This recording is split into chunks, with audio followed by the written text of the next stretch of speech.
Let's take a look of the components that make up the 4xe system. The front traction is provided by the internal combustion engine.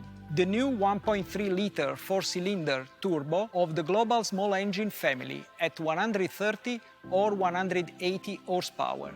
Traction on the rear wheels is provided by an e-axle, an electric motor integrated with a speed reducer and a differential delivering 60 horsepower and 250 Nm torque.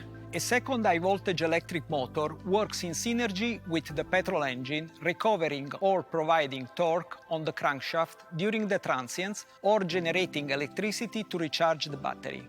The system is completed by a lithium-ion battery pack which powers the e-axle located in the center of the car in a protected position underfloor. The power modules that control the electric motors are integrated here, together with the hybrid control processor which supervises the entire system.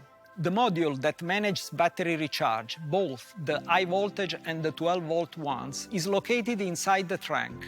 Now, let's see how the system works. The director is the hybrid control processor, a control unit that works to guarantee the required performance, always obtaining maximum energy efficiency from each subsystem. A completely noise-free zero-emission car for the city, which turns into a 240 horsepower off-roader capable of tracking routes worthy of a real Jeep with ease and extraordinary precision. It does all this without disrupting the driver's usual routine. From the MyU Connect app to the controls, the entire car is designed as an integrated ecosystem to guarantee simplicity and immediacy of the use.